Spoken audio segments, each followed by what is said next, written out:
Hello and welcome to the Monday Futures Market Outlook for June 27th, 2011. This is Patrick Ceresna. For those of you that have not had the opportunity to try out the eminisource.com trading room, 5-day complimentary memberships are available on the website. As always, we start off with a weekly chart of the S&P 500 going back 3 decades. We plot an 80-week moving average on there.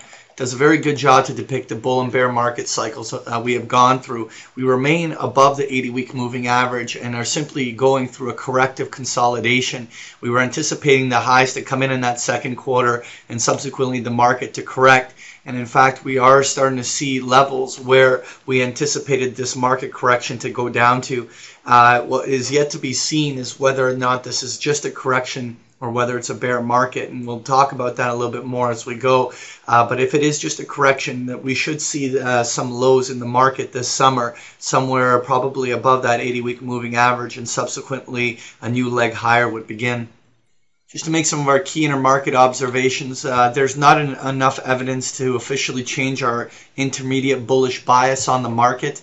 The market has had a solid correction during the second quarter, but if this again was just a market correction and not a new bear market, we will see a buying opportunity emerge this summer.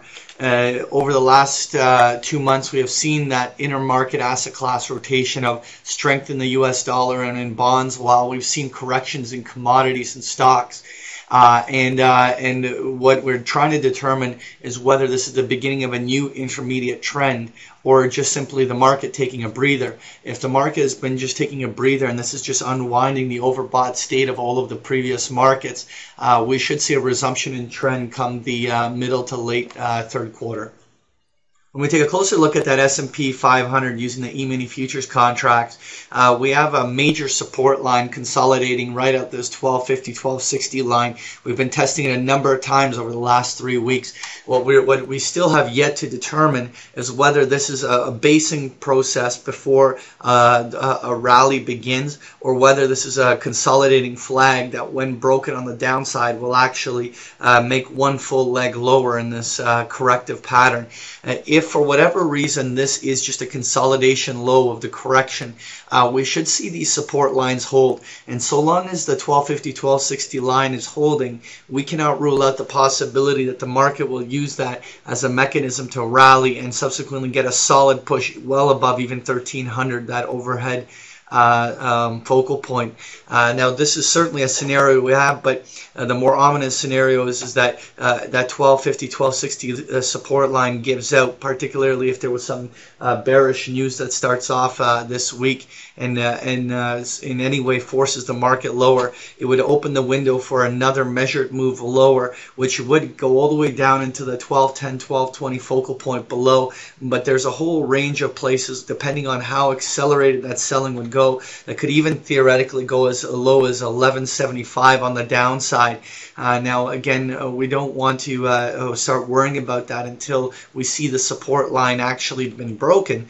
But if we start seeing 1250, 1260 give out, we have to, at that moment, start to consider all of the next levels of support down below. Next year, I want to take a look at the U.S. dollar index, and this U.S. dollar continues to strengthen, and we are bouncing our head up along that 76, 76.50 focal point up above.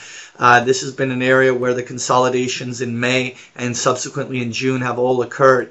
Any technical break of the U.S. dollar above this zone immediately opens the window for there to be a sustained rally up towards even this, not only 77.50, but even up to 78, 78.50 area on the upside. During that period of U.S. dollar strength, it would further weaken commodities and support that whole intermarket rotation that we've been talking about. Overall, though, the U.S. dollar may just be doing one big rising wedge, and when this whole consolidation ends over the course of July, and if it rolls over and begins another leg lower in the U.S. dollar, that would be the circumstance under which we would have, again, a return to strong commodities and a bullish stock market. So a lot of what this stock market correction pans out to be is so dependent on the extent of this U.S. dollar strength. Next year, I want to take a look at copper futures, and we've been talking about this flagging formation and how it's getting very toppy and rolling over. Copper continues to have a lot of bearish price action, but yet no technical catalyst for the break yet. We drew a trend line last week along these lows right around the $4 level. That those lows continue to be the place where if broken on the downside, would open the window for copper to come all the way down to those lows that it put in back in November around that 370 level on the downside. Now that scenario would be very well supported by a strong US dollar. So again, we're watching that intermarket analysis to see whether the deterioration in copper here occurs at the same time as US dollar strength.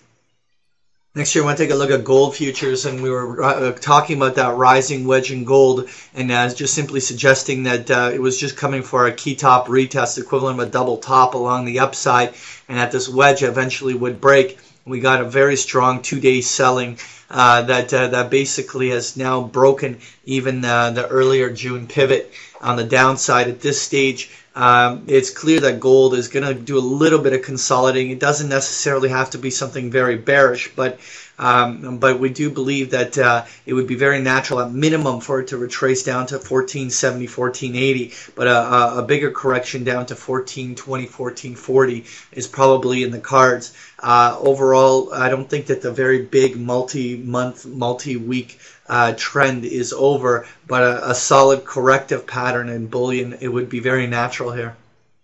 Next year, I want to take a look at silver futures, and silver has been creating this horizontal triangle pattern consolidation ever since that very dramatic drop off of that bubble burst along the top side.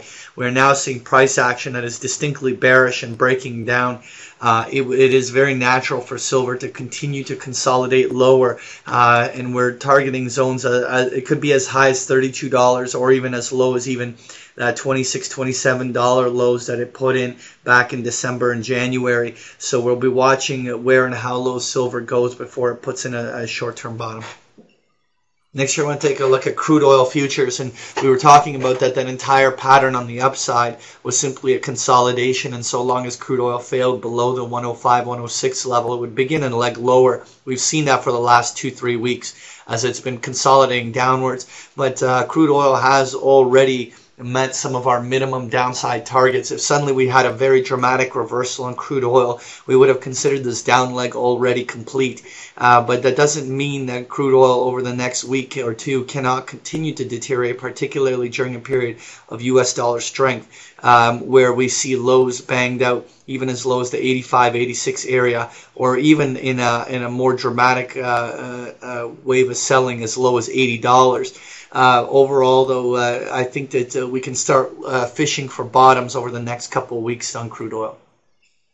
Finally, I want to take a look at the 30-year U.S. Treasury bonds, and we've seen another attempt to break out higher, just the focal point slightly to line up with all of the May and June highs along that 25 3/4 to 26 1/4 focal point up above. Really, at this stage, if this breakout on the upside holds, we can see Treasury bonds continue to strengthen towards the 128 level, even up towards 129.5, 130.